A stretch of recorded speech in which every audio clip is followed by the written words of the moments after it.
My daughter, Talbert spoke about your daughter. That's struck home with me. My daughter is right over here. Destiny, wave.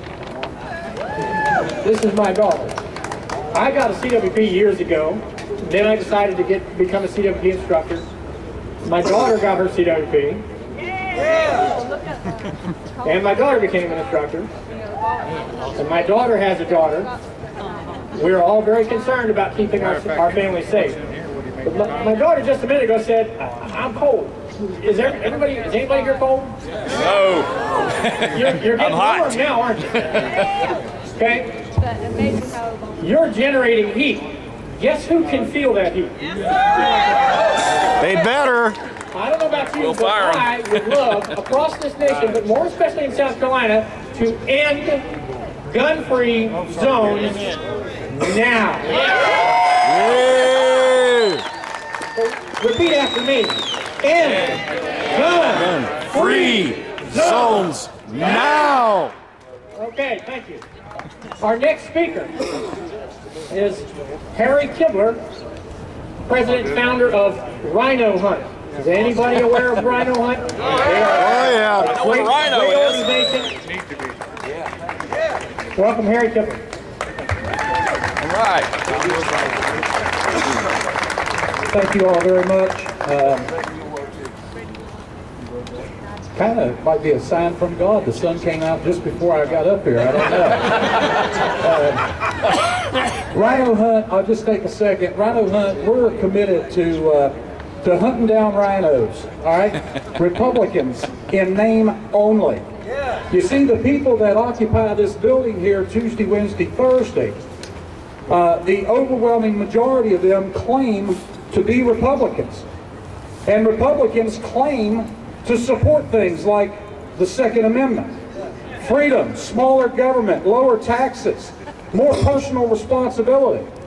Well, we've got a majority of Republicans in this House. And our governor is a Republican. All of our constitutional officers are Republican, as a matter of fact. This begs the question, how do we end up where we're at today when we've had a Republican-controlled state for so long? Well, I'd make that case that many of these people that claim to be Republicans are not Republicans. They are Democrats hiding in the Republican blanket. All right, scallywags. There you go. How many of you today brought a copy of the United States Constitution with you? If you did, raise your hand. You know, many of these people in this building don't understand that document. I know I see a lot of signs, so if you brought a sign like Talbert did, I'd like to see you hold your signs up real quick. Fantastic. If you brought a flag today, wave your flag for a second. All right. Now, I see all sorts of flags. I see the Don't Tread on Me American flags, South Carolina sovereignty flags. I see Dixie in the back. Go Dixie. Take a moment, if you will. Look with me up to the top of this state capitol. What do we see up there? That's the American flag and the South Carolina flag, right? Right. Nowhere on this property do I see the white flag of surrender. Then why are the people in this building right here surrendering our rights? Money. Money, that's right. Money. One of my employees asked me yesterday, knowing that I was going to be here today, said, Harry, I think what you're doing is the right thing. He goes, but I'm confused. He said, why are you so angry at the people down in Columbia at the State House when the people in Washington are the ones doing all the bad stuff? Oh my God, I was glad to have that teaching opportunity. About 45 minutes later, he understood that when the several states came together to create the United States, that those several states came together with a small list of things, enumerated the authorities that they were vesting in the federal form of government. And then they were very careful to make it clear that nothing out of this enumerated power do you have authority over. And they said the 9th and 10th Amendments kind of reaffirmed that. Now, earlier this week, which by the way, Lee Bright, are you still here? Lee, could you help me get Social Security numbers for our state legislators? Because I want to put them down on my tax return as dependents. I haven't done my taxes yet, and I feel like I have to come down here and take care of these children so frequently, and I'm already paying large amounts of money to fund their education down at USC to get a law degree on our tax dollars. I already fund so much of their personal lives that I think we should get to claim them as tax dependents.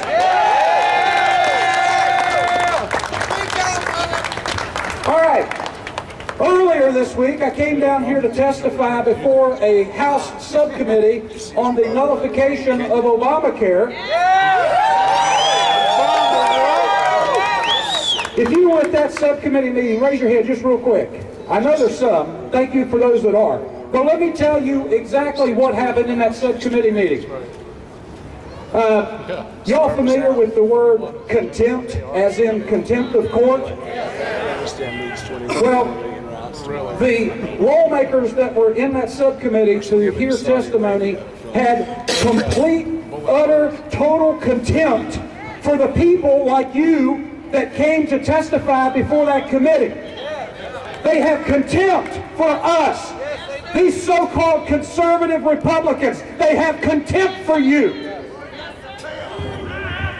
They called in a ringer, a law professor from USC. He got a lot of respect. They were infatuated with his testimony because his testimony basically summarized is this, that if the federal government says it, it is the law of the land, and South Carolina has no ability to resist it. And we know he's a fool. They took the supremacy clause in that subcommittee hearing, and they used the supremacy clause to say that it is the law of the land and we must obey it. No. Well, there's several things that they forgot in that subcommittee hearing, which is made up almost entirely of a bunch of attorneys. Some of the things they forgot was the Declaration of Independence says that the power originates from the people. That's right. Then when you actually get to Article 6 of the U.S. Constitution, it actually states that laws that are created no, I should have wrote this down, to keep the Constitution are the laws of the land. Not every law, but the law that is it's inactive with the Constitution. Let's talk about the law for a second. Just because government says that something is legal doesn't mean that it's right. That's right. That's right. I believe history tells us that in the 1940s, a man by the name of Adolf Hitler made it legal to kill large portions of the population in Germany out of religious intolerance. It was legal to commit murder. Well, let me tell you, that's not too far away from us, because in the 1970s, they made it legal in the United States to commit murder as long as the murder is of an innocent child that has not yet had the opportunity to be born. Murder in the United States has already been made legal. It was done years ago.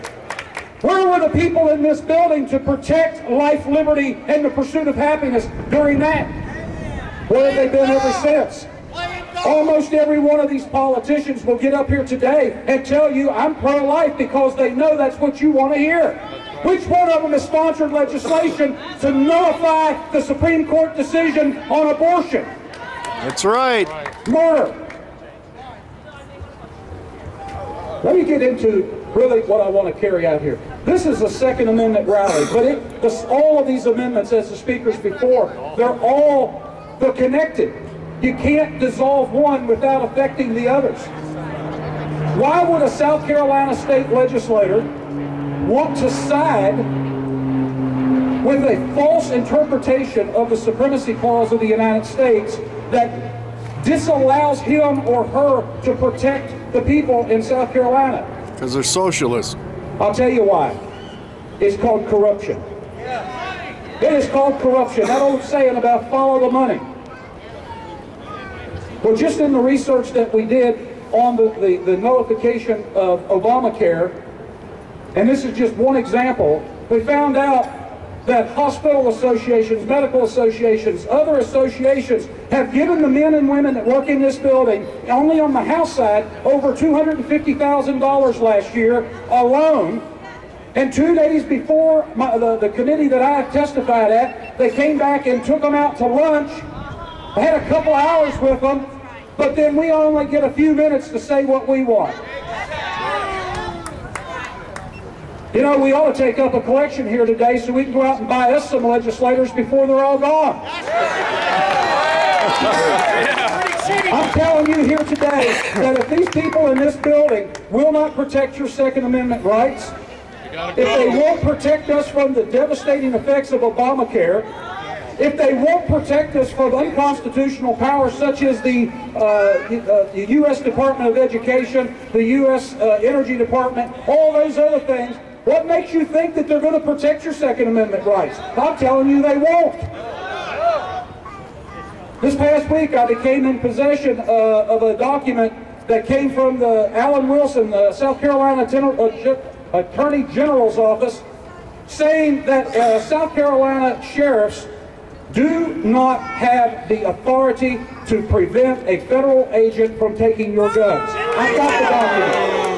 Now, Alan Wilson will get up here when he's ready to go re-election campaigning, and he'll tell you how he's going to protect you. Don't tell me what you're going to do. Show me what you're going to do. There's that little old saying that actions speak louder than words. That's right. We got a lot of legislators that have gotten on board with gun legislation, co-sponsoring, sponsoring, and I appreciate that. I'm glad you did. But where are you on the rest of our freedoms? They're all connected. I appreciate what you're doing. I'm not chastising you for what you're doing. I'm encouraging you, protect them all, because they're all connected. Folks, there's only one thing that most of these people in these buildings understand, and that is election time. If they are too corrupt to protect our freedoms, let's just go down the list. Dealing with health care, we were told that America's health care system was broken. That was a lie straight from the pits of hell, and we all know it. That's right. America has the best health care system in the world. That's why every tin-horn dictator comes here to get their treatment. That's right. The problem with our health care, and this is not a health care rally, but the problem, as we all know, is that health care is too expensive. Why is it too expensive? It's expensive in South Carolina because the people in this building chose to protect the insurance companies in South Carolina by monopolizing insurance so that you can't purchase it anywhere else. That's right. They chose to protect the attorneys in South Carolina because they won't touch real tort reform. They're choosing to protect associations that benefit from the labor of illegal immigration in South Carolina. They're protecting them, but when it comes to protecting us, they say, oh, well, we can't do that. Our hands are tied. One of the legislators in that subcommittee meeting actually said, and you can see it on a YouTube video, they're going to send drones down here to South Carolina and they're going to kill us if we try to resist. Bullshit. You know, there's some stars on the side of this building from an era when South Carolinian politicians had the guts and the courage to stand up for us. That's right. God help us to have those days back again.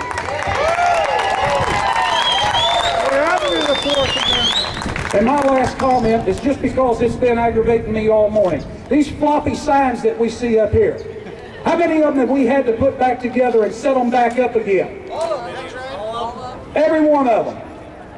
Whoever designed these signs was a government employee, and they can't even design a sign. That's right. All you law-breaking Second Amendment people, you saw the signs? If the signs were to fall over right now, Would you all say, well, it doesn't apply anymore? No, you know what the law is. We respect the law. So we also demand from our lawmakers that they do uphold their oath to the Constitution and protect our freedoms. That is their #1 job. It's not to manage the economy. It's not to create jobs. It's not to build a road. It is to protect our freedom. Thank you all very much.